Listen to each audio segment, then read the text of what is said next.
après, on reste, Inch'Allah, jusqu'à Shoroq, faire les 2 rak'at. Et comme il a dit l'imam plusieurs fois, on a une umrah, mais j'ai entendu un cheikh, notamment un cheikh al-Basri, il a dit ça vaut 6 hajjah. Si tu restes ici jusqu'à Shoroq. Donc, je vous lance des idées pour qu'on puisse, Inch'Allah, s'organiser pour faire ça dans l'avenir.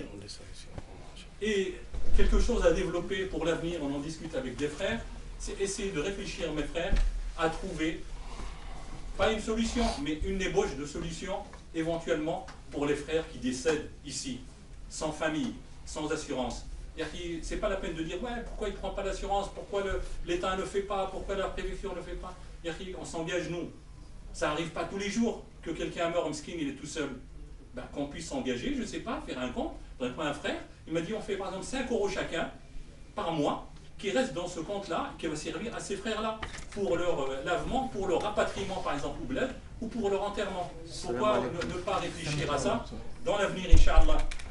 Ça, c'est des idées, par exemple. Les idées de Dolo, ça aussi, j'ai eu des retours. C'est est-ce que la méthode qu'on utilise ici, avancez les frères, s'il vous plaît. Les frères, avancez, s'il vous plaît, comme ça. Pour les dolos, est-ce que ça vous convient, cette façon de faire les dolos, ou vous voulez qu'on change, ou vous voulez qu'on fasse autre chose? Alhamdoulilah, nous, on est prêts. Bi'idnillah. Voilà, ça, c'est les idées. Il y en a d'autres, hein. Donc il faut réfléchir, essayer, par rapport à d'autres fois quand on parle, essayer quand même d'enregistrer quelque chose dans votre tête, sinon le mettre sur papier, et puis un jour de dire, voilà, moi j'ai une idée avec 2 frères, 3 frères, par exemple, de s'engager pour le petit déjeuner avec d'autres, pour qu'on achète le pain, on achète, on amène de l'huile, du jus d'orange, du miel, etc. C'est ce qui se fait couramment ici à la mosquée. Puis on essaie de faire, qu'on participe. C'est-à-dire nous, on ne fait pas partie. Il faut savoir que nous, on n'est pas seuls et les frères d'à côté seuls. Non, non, non, mes frères. C'est ensemble, c'est être ensemble. C'est ça la communauté musulmane. Comme je vous dis, je vous le rappelle, mes frères, les temps pressent et approchent. Pendant la difficulté qui risque d'arriver, économique, politique, un chaos. Donc n'oubliez pas que notre repère, ça sera la mosquée. Comme j'ai dit, je donne encore cet exemple-là, basique, c'est-à-dire celui qui a un bout de pain, il l'amène ici. Celui qui a un litre de lait, il l'amène ici, qu'on puisse partager entre tous et éventuellement servir éventuellement à la famille. Voilà, excusez-moi. Donc je m'arrête là, Inch'Allah, on pourra en développer éventuellement avec ces vacances scolaires bi'idhnillah. Donc venez profiter, ceux qui sont en vacances, qui viennent ici. Alhamdoulilah, il y a tout ce qu'il faut, il y a les livres, il y a des frères qui peuvent conseiller pour qu'on puisse, Inch'Allah, avancer. C'est pour Allah, subhanahu wa ta'ala, c'est pour personne d'autre. Salam alaikum. Donc, est-ce qu'il y a quelqu'un qui s'appelle Ilaoui? Il n'y a pas? Barakallahu fik. Barakallahu fik. Donc on continue, Inch'Allah, c'est un autre aspect de la hijra. Hijra de Rasoul sallallahu alayhi wa sallam, on a parlé de hijra musulmane d'une façon globale, mais cette fois-ci on parle de hijra de Rasoul sallallahu alayhi wa sallam. Et là on a dépassé, disons, l'étape où il s'est préparé, où il est sur la route, où il est arrivé sur place, comment il était reçu. Là on va citer quelques aspects avec lesquels il a commencé à Rasoul sallallahu alayhi wa sallam. On a commencé, par exemple, on a parlé la semaine dernière, notamment de la construction d'une mosquée. Et la mosquée, c'est tout. Tout part de la mosquée. Rasoul sallallahu alayhi wa sallam, la mosquée, c'était pour la prière, bien entendu. C'était pour l'apprentissage, c'était pour un mariage, c'était pour régler un divorce, c'était pour une naissance, c'était tout s'organiser à l'intérieur de la mosquée. Donc il faut bien vous mettre ça dans l'idée, mes frères, de dire, entendre des gens qui disent, ouais, l'islam c'est, non, chacun dans son cœur, et puis ça ne rentre pas dans la société civile. Non. L'islam c'est tout, ça englobe tout. Les aspects politiques, économiques, religieux, familiaux, tout ça dans l'islam. Donc, et puis je vais citer quelques exemples, Inch'Allah, puis je laisse mes frères continuer. Donc, j'ai fait des notes, j'ai repris des notes, donc il faut rappeler que l'islam, dès le début, ne fut ni une religion tribale, ça appartenait pas à une tribu, ni à une religion raciale, ni à une religion arabe, ou à quelqu'un d'autre. Non, c'était la religion universelle, pour tout le monde. Et je rappelle un hadith de Rasoul sallallahu alayhi wa sallam, il dit, si vous embrassez ma religion, si vous suivez les commandements que Dieu m'a révélés, ça il l'a dit une fois qu'il s'est installé à Médine, ce hadith-là, c'est à Médine qu'il l'a dit. Les trésors des deux grands de ce monde, à l'époque, l'empereur de Byzance, c'est-à-dire les Romains, et le faste de l'Iran, c'est-à-dire la Perse, tomberont sous vos pieds. Et subhanallah, après, effectivement, ces empires-là sont tombés sous les pieds des musulmans. Et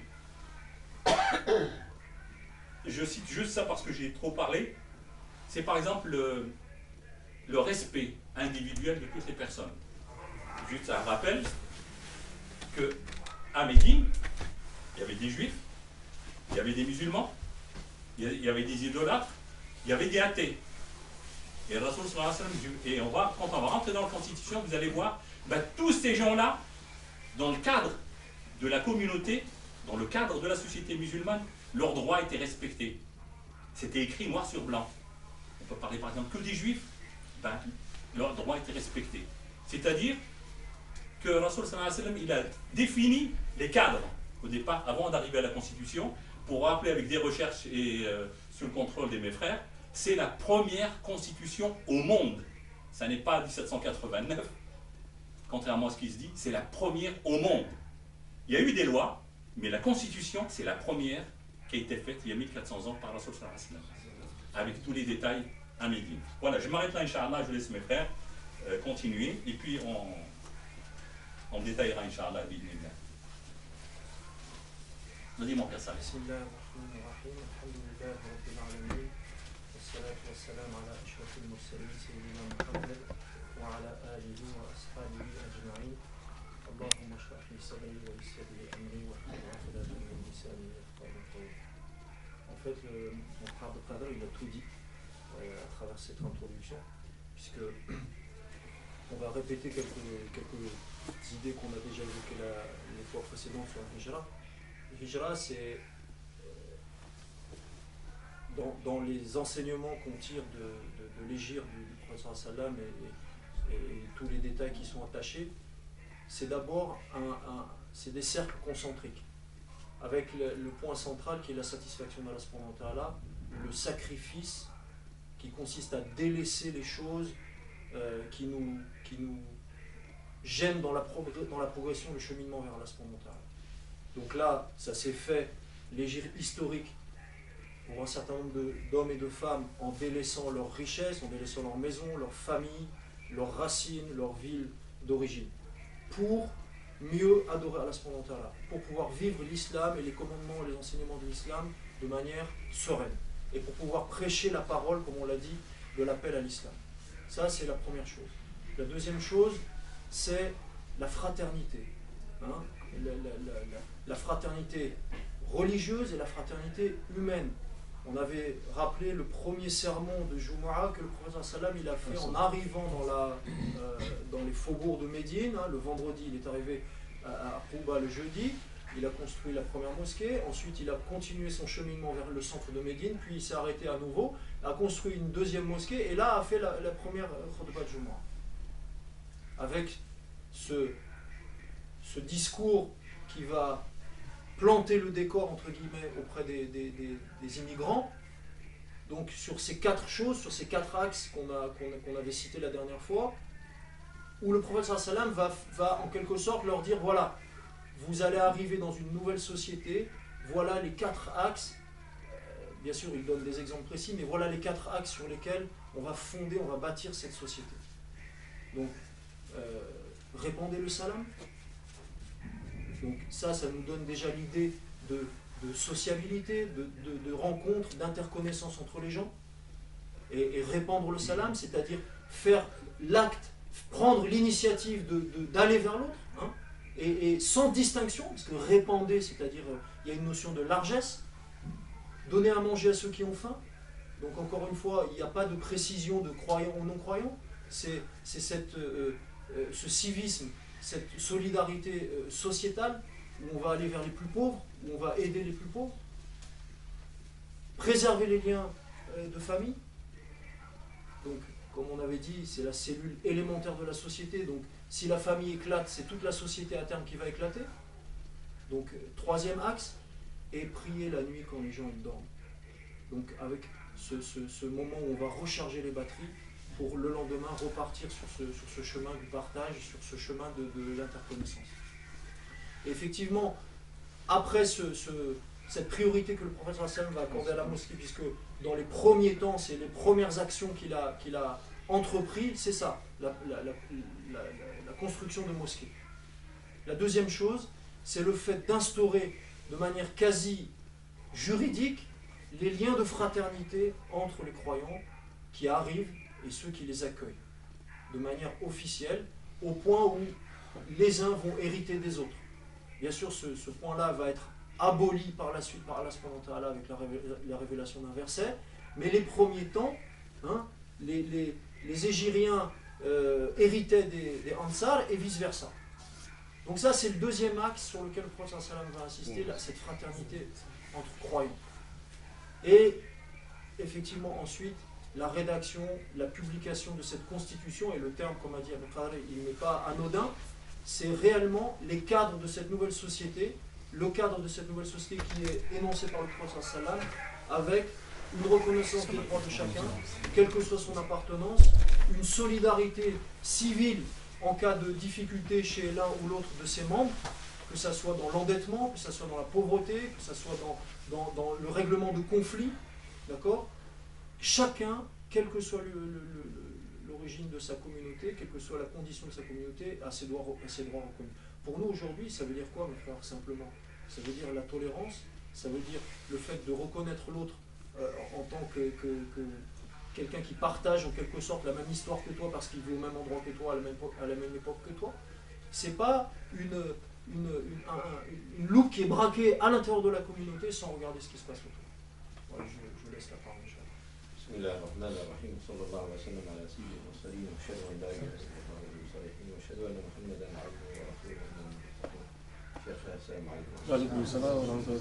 C'est un joie, c'est un honneur de se trouver avec les frères, les petits comme les grands, les médecins. Je vois un médecin qui reprend Halaqa, le père de Samir. Ça fait longtemps qu'il était avec nous. Et alhamdoulilah, il était toujours avec nous. Et aujourd'hui, il revient, Inch'Allah, il est le bienvenu à tout le monde. Bienvenue à tout le monde.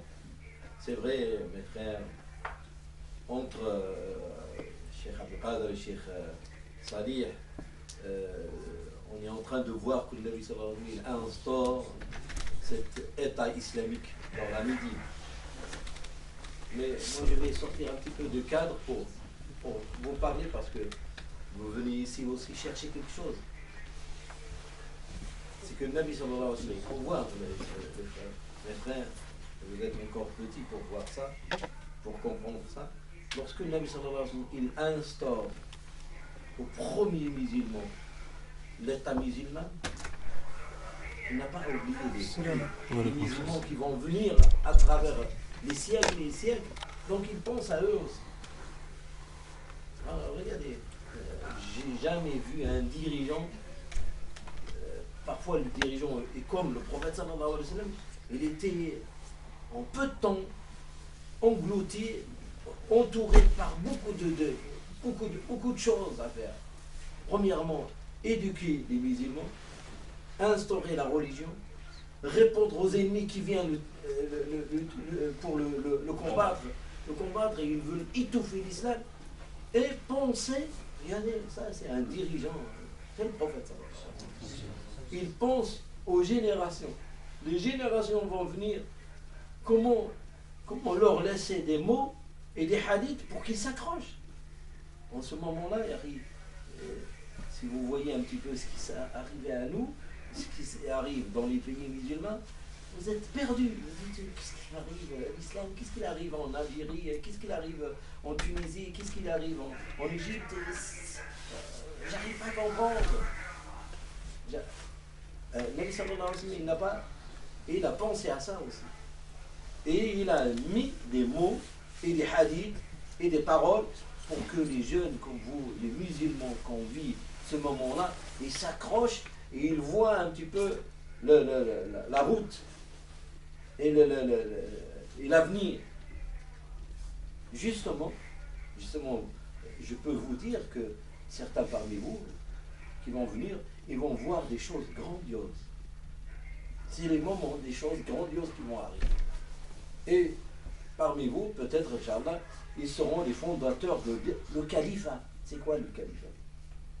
Le califat, c'est lorsque tous les musulmans, tous les États musulmans, ils sont unis sur un président. Un dirigeant. Lorsqu'il dit oui, c'est oui, partout. Lorsqu'il dit non, c'est non, partout. Et c'est jamais fini que les musulmans ils sont divisés, chamaillés. Non, tout le monde. Hein? C'est pour cela les chrétiens, parfois lorsqu'on on les côtoie, ils disent c'est bien l'islam, c'est bien vous les musulmans, mais on regrette chez vous quelque chose. Quoi? Vous n'êtes pas unis sur un seul dirigeant religieux. Non, on n'a pas. Qu'est-ce que vous avez? Dis-moi un symbole pour vous. Vous n'avez pas un grand imam, et lui qui, lorsqu'il dit comme ça, c'est comme ça. Comme le pape. Lorsqu'il dit c'est comme ça, c'est comme ça. Partout dans le monde. Pour les chrétiens. Ben, Inch'Allah, ça va venir. Ça va s'approcher. Vous allez me dire, mais pourquoi tu dis ça? Est-ce qu'il y a bien? Oui. Nabi sallallahu alayhi wa sallam, avant de mourir, et dans sa vie, il a dit aux musulmans qui étaient avec eux, pour qu'ils le transmettent, un hadith fabuleux, qu'aujourd'hui, c'est, on va dire, le hadith de l'actualité. Le hadith de l'actualité. Il a dit, ça sera, vous dirigeants, c'est comme ça. Première chose, c'est la prophétie. La première étape. La première étape, c'est la prophétie. C'est le prophète qui dirige la communauté musulmane. D'accord? Lorsque cette étape est finie, ça sera le califat guidé. C'est une califat guidée qui va reprendre après lui. Et ça a repris 4 califes. Abu Bakr, Omar, Uthman, Ali. Il y a certains même qui ramènent Al-Hassan, le fils d'Ali. Et certains même qui sont un petit peu, qui ramènent Omar ibn Abd al-Aziz comme 5e calife ou 6e calife. Ça a été fait. Et après il dit, après il y aura une royauté acharnée où les gens cramponnés au pouvoir. Ils cramponnent au pouvoir. Ils s'acharnent au pouvoir. Il tient au pouvoir. Il ne lâche pas. Mais il n'a pas dit autre chose. Il a dit il tient à la chaise. C'est-à-dire chacun il la passe à son fils ou il la passe à quelqu'un d'autre. Il n'y a pas des élections, il n'y a pas de choix. Les musulmans, ils n'ont rien à choisir. C'est comme ça. Par héritage. Et après, il a dit, cette étape, il va finir, et après, une étape pire.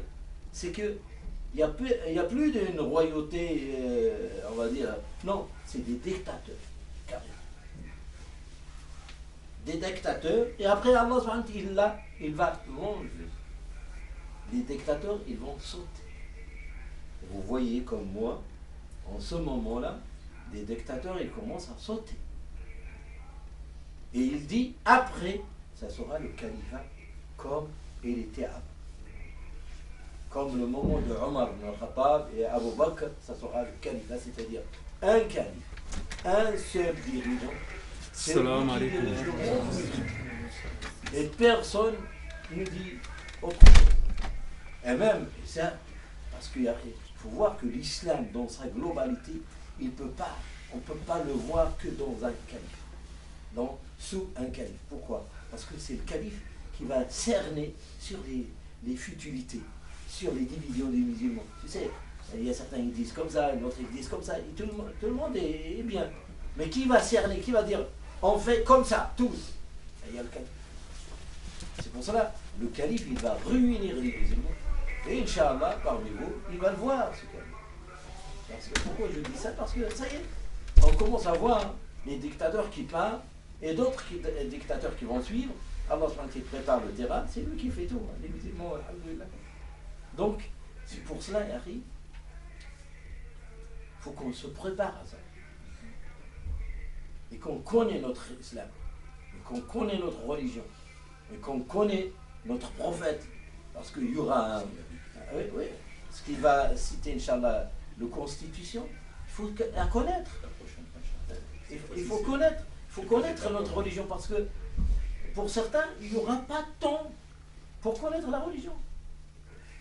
Tellement les choses ils vont, des grandioses qui arrivent, tu dis, subhanallah, j'ai perdu beaucoup de temps pour connaître ma religion. Je suis dans le mouvement, dans les grands événements. C'est pour cela que je dis à mes frères, profitez de ces temps-là. Aussi, alhamdoulilah, c'est un temps d'un changement, ça sera difficile, ça ne sera pas facile, mais Inch'Allah, la naissance de la Khalifa, elle est vraiment proche.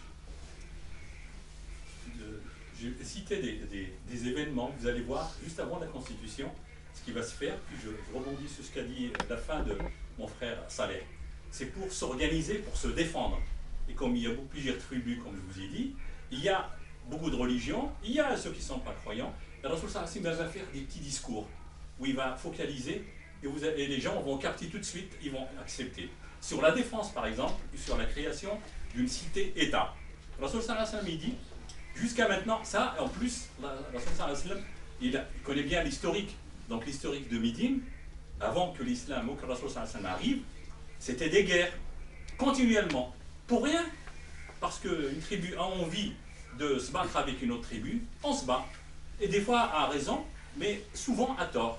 Et en plus, il venait de sortir d'une période, d'après les historiens, de 120 ans de guerre entre l'Aus et l'Khazraj. Ces deux grandes tribus à la Mecque arabe. Ces deux. Donc, Rasul sallallahu alayhi wa sallam, alors il dit, je rentre à le sujet, il dit jusqu'à maintenant, vous vous défendiez seul, pendant que les autres tribus restaient neutres.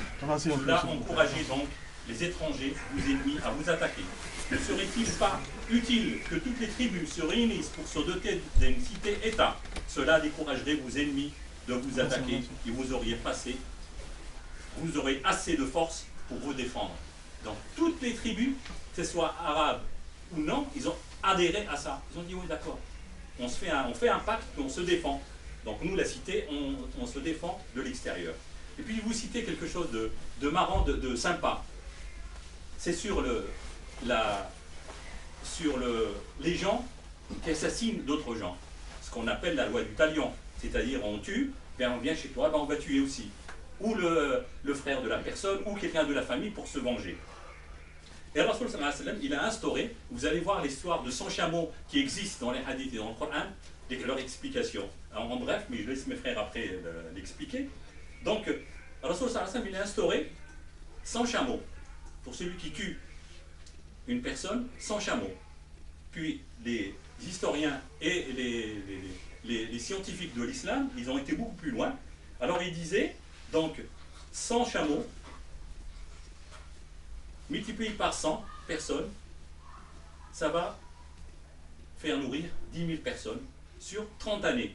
Le temps, ils disent, le temps que les gens, que le cœur, ça s'agit par rapport au meurtre ou par rapport à l'assassinat qu'on a fait chez eux. Donc je m'arrête là, Inch'Allah. L'assurance, par exemple, ils l'ont instauré, mais ça s'appelle Ma'aqib, cette assurance. C'est comme si on dit AGF ou AXA ou je ne sais pas trop. Et elle existait. Les allocations familiales, elles existaient. Les allocations logement existaient. Et des aides, machallah. Mais on va rentrer dans les détails, c'est passionnant. C'est pour ça, mes frères, que je vous dis, les leçons qu'on fait ici, ça n'est pas suffisant. Mais du tout. Donc, vous allez prendre des livres. Si vous avez besoin de repères, on vous donnera des repères, Inch'Allah, pour sentir, pour vivre cette époque telle qu'on le vit de là actuellement. Mon frère, ça a l'air qu'il a Moi, ce que je retiens en fait de cette thématique, c'est que ça nous enseigne aussi que notre progression, notre spiritualité, elle doit aussi s'orienter vers des comportements sociaux. C'est-à-dire qu'on est dans la thématique de la purification des cœurs, c'est un peu la ligne directrice depuis le début de l'année, et on a parlé de l'amour du prophète sallam, on a parlé peut-être en filigrane de l'amour d'Allah subhanahu wa ta'ala, des actes d'adoration, etc. Ça, c'est le cœur. Mais le rapprochement d'Allah subhanahu wa ta'ala, les œuvres qui vont être lourdes dans la balance, c'est aussi des œuvres qui sont en rapport avec les relations avec le monde qui nous entoure, avec le bon comportement, avec le fait d'être utile à son entourage. Il y a un hadith du prophète sallam qui dit « Le meilleur parmi vous, c'est le plus utile aux siens ». C'est-à-dire qu'on le voit à travers la construction de cette société. Certes, après 13 années à la Mecque où le prophète sallam a enraciné une croyance et une spiritualité forte dans le cœur de ses compagnons. Avec l'arrivée à Médine, on a cette ce nouvel axe qui va effectivement plus s'orienter vers les relations sociales. Et ça n'est pas quelque chose qui est inférieur ou à oublier par rapport aux actes d'adoration, par rapport à la spiritualité. Bien au contraire. Al-khayru husnul khuluq. Al-bir husnul khuluq. Il dit dans le hadith du prophète. Le bien, le paradis, la satisfaction d'Allah subhanahu wa ta'ala, elle s'acquiert par le bon comportement, et à travers le cadre et la fondation de cette nouvelle société, on le voit. Le fait d'être utile aux démunis, le fait d'être utile à ceux qui sont dans la difficulté, le fait d'apporter des idées novatrices qui vont améliorer l'organisation, qui vont améliorer le partage des biens, qui vont améliorer la diffusion de la connaissance, etc. Des œuvres sociales, entre guillemets, elles ont leur poids et un poids considérable dans le cheminement vers la spiritualité. Toujours dans le même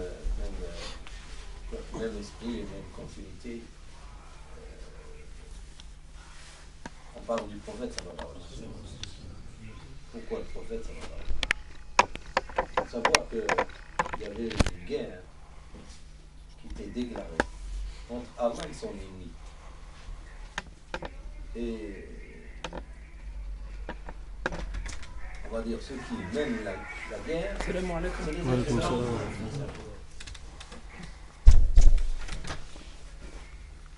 Cette guerre a été déclarée parce qu'Allah il a vu que le Satan à l'époque ne pouvait pas prendre la responsabilité de la terre. Donc il a proposé qu'il crée une autre espèce. Et là, Satan influence, il a cherché à influencer les anges autour de lui et réclame. Il dit, mais pourquoi tu les crées? Nous, on est là pour t'adorer. Si c'est pour qu'ils t'adorent, nous, on est là pour t'adorer. Alors il a dit, mais moi je sais ce que vous cachez, ce que vous déclarez, ce que vous cachez. Et il a créé l'être humain. Et lorsqu'il a créé l'être humain, alors on connaît un petit peu l'histoire, c'est que les anges, puisqu'ils étaient créés par la lumière, ils ne pouvaient pas désobéir à Dieu. Et monsieur, nous disent, le Satan, le maudit, qui était créé par le feu, il n'a pas suivi. Il était pourri à l'intérieur, arrogant, jaloux, méchant à l'intérieur, mais à l'apparent, il était, machallah, un ange. Il a refusé. Il a refusé à obéir à Allah pour se prosterner devant Adam. Et là, la déclaration de la guerre, il était fait. À Allah direct. Il lui a dit, parce que tu l'as préféré à moi, tu vas voir ce que je vais faire à lui. Je vais le ramener avec moi, ses enfants vers l'enfer. Et ça a été fait, la déclaration. Et depuis Allah, il aide les êtres humains en leur envoyant quoi? Voilà, des prophètes et des livres et des messages. Bon, attention, il est en train de vous ramener trop loin, le Satan. Et il n'y a pas que Satan, mes frères. Il y a quelqu'un aussi caché, qui travaille dans le noir et qui va apparaître bientôt. Qui est vous allez me dire, pourquoi tu parles du Dajjal? Oui, mais je suis obligé de parler du Dajjal. Parce qu'on ne sait jamais, je vais mourir un jour où j'ai jamais parlé de Dajjal. J'ai parlé à un certain moment, mais je vous parle de Dajjal parce que Dieu, il a mis cet homme aussi. Il a créé cet homme ici aussi, qui est méchant et qui veut aussi, et qui profite de l'humanité, et que vers la fin des temps, il va dévoiler son visage, parce que je pense qu'il vit avec nous, parce qu'au moment du prophète sallallahu alayhi wa sallam, il existait. Au moment du vie du prophète sallallahu alayhi wa sallam. Il y a même des savants, ils disaient, il existait même au moment de Moïse. Il existait. Parce que Moïse le ramène vers l'unicité de Allah subhanahu wa ta'ala, et une fois que Moïse il est parti parler avec Allah subhanahu wa ta'ala, il a profité. Qu'est-ce qu'il a profité? Il a dit aux Juifs, ramenez l'argent et l'or que vous avez, vous allez voir, je vais vous faire quelque chose de bien. Quoi? Enfin, et ramenez. Ils ont ramené tout l'or qu'ils ont ramené qu'ils ont gagné de Pharaon. Et bien il a construit un veau qui soufflait. Et les hommes, lorsqu'ils ont vu un veau qui soufflait, c'est quoi ça? C'est Dieu de Moïse. C'est tout, quoi, c'est Dieu de Moïse. Donc, ils ont tombé dans le piège. C'est pas la totalité, mais ils ont commencé à l'adorer. Regardez. Et lorsque Moïse est venu, il lui a dit, attends, Allah subhanahu wa ta'ala, il a un rendez-vous pour toi. Donc, je pense que dans la communauté musulmane, de Mohammed sallallahu alayhi wa sallam, il a fait beaucoup de mal. Et c'est pour cela que le Nabi sallallahu alayhi wa sallam, il a dit, chaque prophète, il a dénoncé et il a mis en garde sa communauté de Dajjal. Je pense que il va sortir chez vous. Donc méfiez-vous. C'est un grand manipulateur. Et aujourd'hui, si vous voyez un petit peu le monde, il est manipulé. Surtout qu'il y a des charlatans qui ont prévu, vous avez entendu, la fin du monde, le 21. Le monde est manipulé jusqu'à la vérité, tu ne vois pas la vérité. Le mensonge, tu la vois vérité. C'est-à-dire le monde de l'information et le monde de la télé, le cinéma, il a changé le monde et ça peut qu'un jour il apparaît et certains, même des musulmans, ils vont le suivre. Mais il prépare ça maintenant, non? Déjà, il prépare ça. Ah ben, lui, ça fait longtemps qu'il... C'est pour cela, mes frères, tout à l'heure je dis, il y a des choses grandioses qui vont arriver. C'est pour cela que Nabi sallallahu alayhi wa sallam a dit, depuis la création de Adam jusqu'à la fin des temps, il n'y a pas un événement énorme que Dajjal. Ils ont dit, mais pourquoi? Parce qu'il dit, il va se prononcer comme Dieu.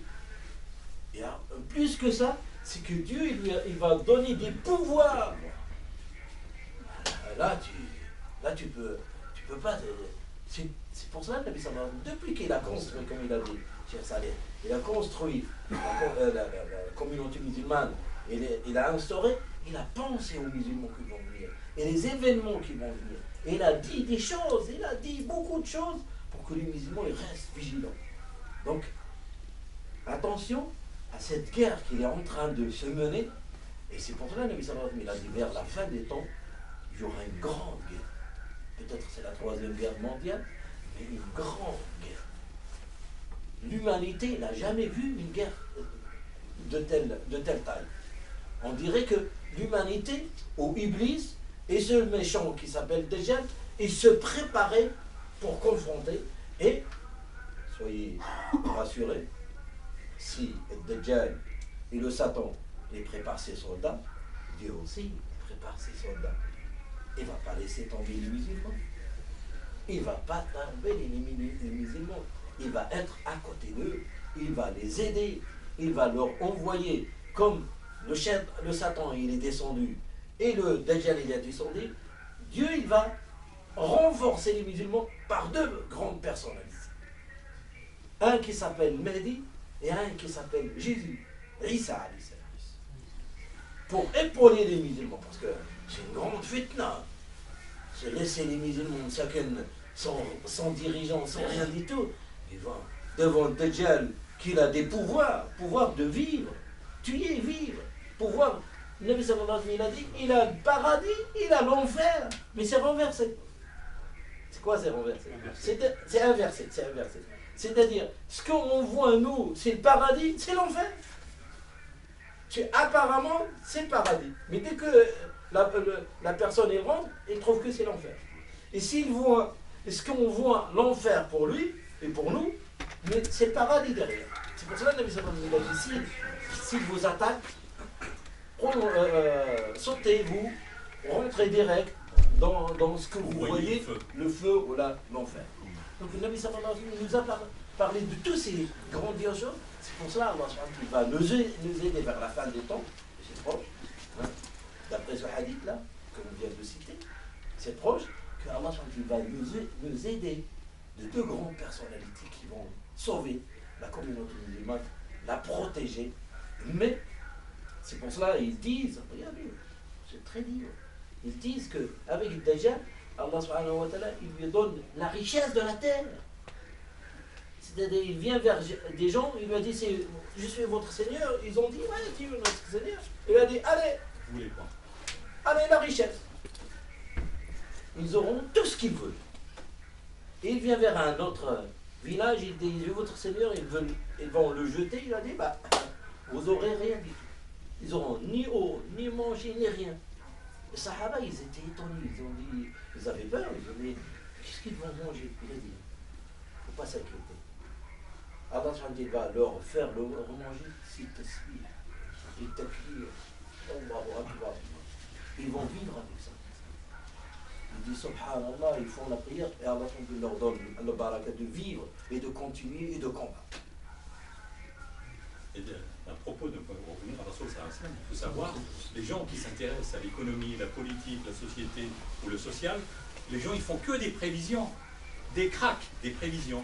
Ils font des prévisions, mes frères, surtout s'il y a des frères comme mon frère Abrahman, mon frère Samir, le syndicaliste, nous, comme moi quand on les pratiquait, on disait au patron, faites-nous des prévisions sur combien de temps. Par exemple, la boîte où j'étais, moi, ils ne pouvaient pas dépasser 15 ans. Mais c'est des prévisions. On arrive au bout de 2 ans, 3 ans, tout s'est planté. Et ben, on revient, ce qu'on a donné, c'était pas bon. Pour les économistes, c'est la même chose. Sur la fin des temps, il y a plein de gens, ils disent dans 50 ans, ce sera fini. Mais ils ne peuvent pas dire dans 100 ans. Mais ils se trompent à chaque fois, c'est des prévisions. L'Anbiya, Rasul, ils n'ont pas prévu ce qu'a prévu Rasul sallallahu alayhi wa sallam. Rasul sallallahu alayhi wa sallam, il nous a tracé tous les événements qui vont venir.